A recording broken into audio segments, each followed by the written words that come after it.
आपको सीधे बिहार विधानसभा लिए चलते हैं, जहां शीतकालीन सत्र के चौथे दिन कार्यवाही जारी है। हम लोग गए थे, स्वयं गए थे।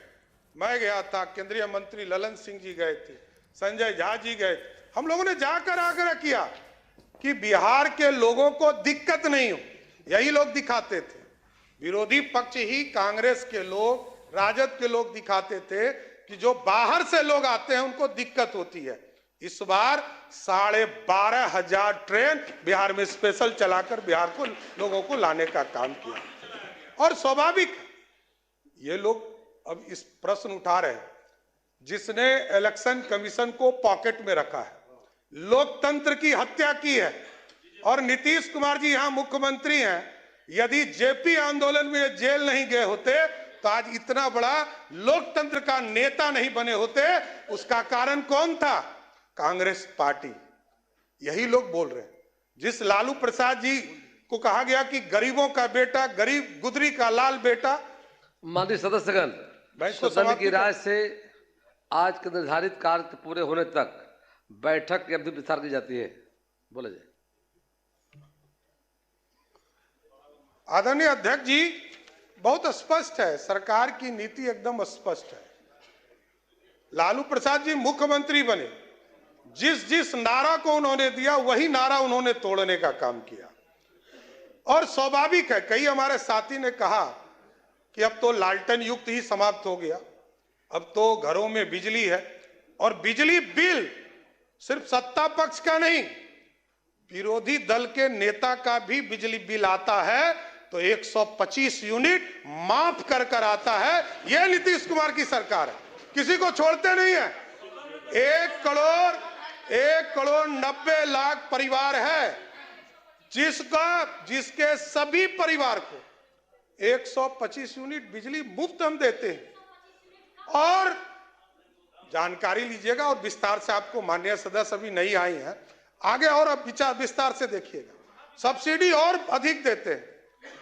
और मैंने स्पष्ट तौर पर कहा कि मुख्यमंत्री हो, विरोधी दल का नेता हो या आम गरीब हो, बिहार की सरकार ने जब पॉलिसी बनाया कि 125 यूनिट हम सबको देंगे, तो सबको देने का काम किया, किसी को छोड़ने का काम नहीं किया। और मैंने वो दिन भी देखा है, माननीय अध्यक्ष जी, जब कांग्रेस की सरकार थी, यूपीए की सरकार थी, यूनाइटेड फ्रंट की सरकार थी, वो दिन भी हम लोगों ने देखा है कि जब कांग्रेस का राज था, सर्किट हाउस में बैठकर तय किए जाते थे कि कौन चुनाव जीतेगा, कौन हारेगा। हमारे लोग तो 30 वोट से हार गए। आप पूछिए, यहां बैठे हैं भाजपा के विधायक, 30 वोट से हमारे चुनाव हार कर आए। सत्ता का दुरुपयोग करना होता तो हमारे लोग चुनाव जीत कर आए होते। ये समझिए, आप ये समझिए, ये लोकतंत्र है, ये लोकतंत्र है।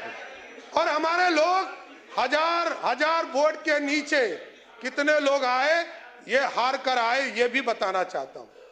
और हम लोगों ने वो भी देखा है, 2000 का चुनाव, 95 का चुनाव, 6 महीना तक चुनाव चला था बिहार में।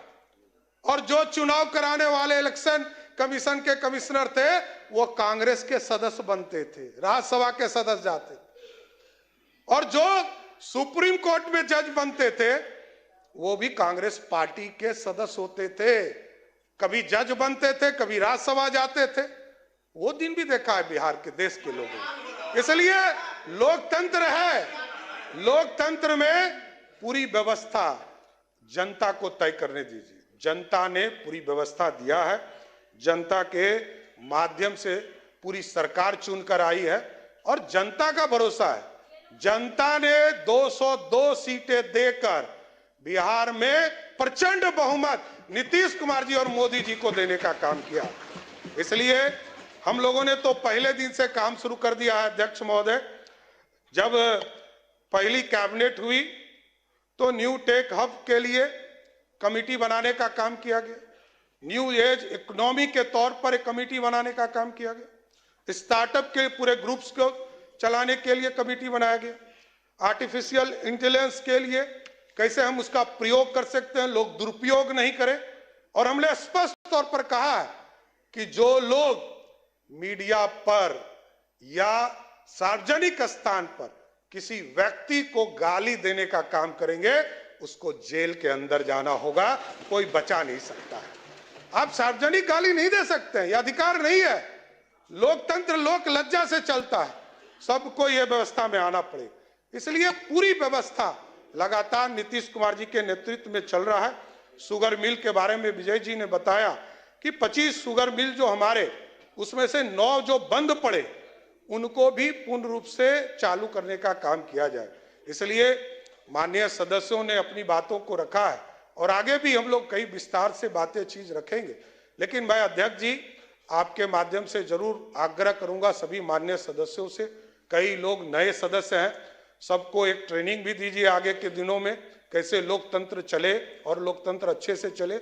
लेकिन आज जरूर आग्रह करूंगा कि राज्यपाल अभिभाषण में जो आज वाद विवाद हुआ है इसको आप लोग पारित करने का काम करें और महामहिम राज्यपाल को धन्यवाद देने का काम जरूर इस सदन करें। धन्यवाद।